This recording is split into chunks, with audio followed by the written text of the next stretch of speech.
Hello everybody, my name's Adam Maskew. Here we are on the beautiful southwest campus of ECU. We're just going to talk about smokers, why beekeepers use them, what they are and their effect on bees. This is something you need to know before you go into your apiary.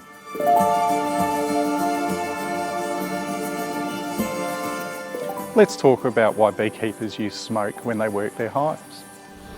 Bees use pheromones to communicate with one another, in particular the threat pheromone.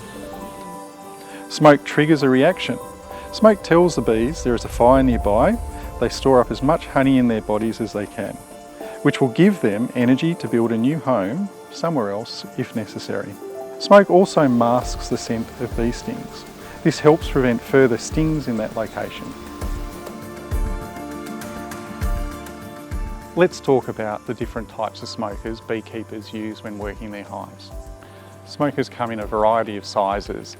Those that are sized for a hobbyist with 1 or 2 hives to those suitable for commercial operations with hundreds of hives. We'll start with the traditional ones that are most common. They feature a metal fire chamber and an attached leather or synthetic bellows. Squeezing the bellows pumps air into the chamber, stoking the fuel and directing smoke out of the nozzle. These normally have a wide cone-shaped top and internal removable grate to elevate the fuel, allowing for better airflow and smouldering.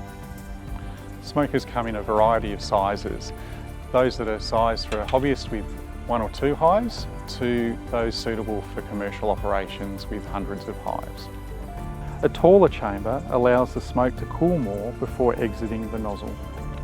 Alternatives to traditional smokers include electric smokers, which are modern variations using a battery-operated electric fan instead of a manual bellows to push air into the fire chamber.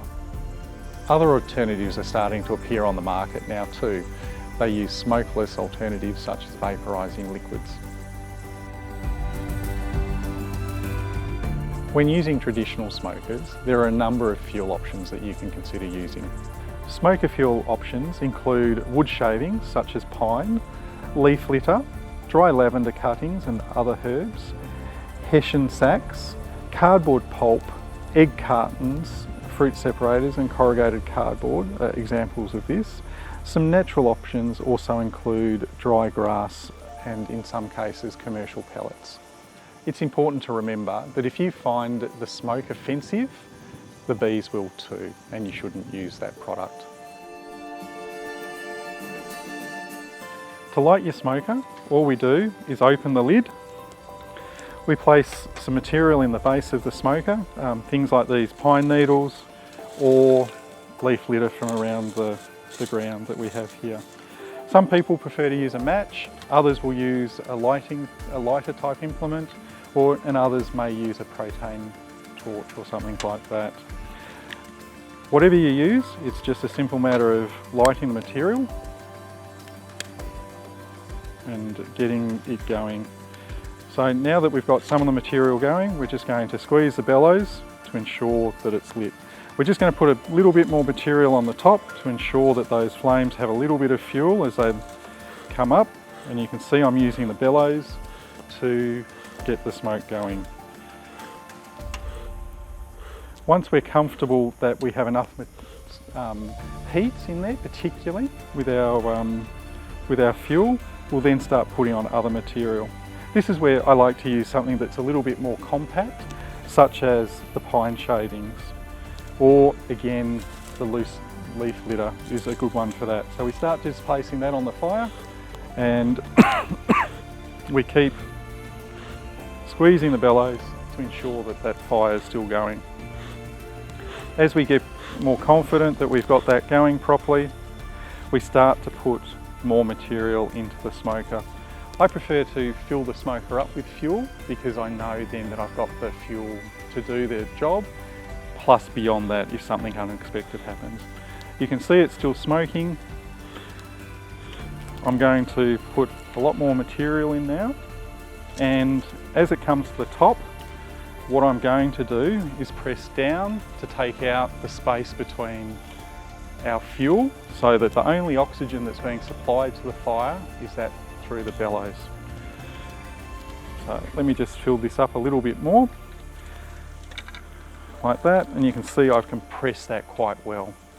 Some people at this stage will like to put something like a lavender or some other herb on top of their smoker mix because they believe that the oils from these will provide a calming effect on the bees, not just the beekeeper.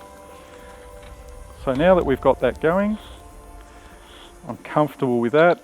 I'm going to shut the lid, and we now have a smoker that's lit. There are some precautions you need to use when using a smoker. A smoker contains a fire. Care should be taken to make sure that you can't knock it over. The smoker can be secured in a metal container or bucket.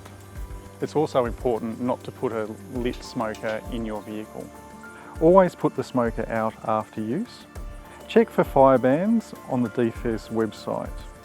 Also, keep your apiary clear of any unnecessary grass and debris. In Western Australia, there are regulations around the use of fire, and these apply to beekeepers too. During prescribed periods, that is restricted and prohibited times, there are certain restrictions placed on the use of smokers. You may only use a bee smoker device if you have at least one fire extinguisher.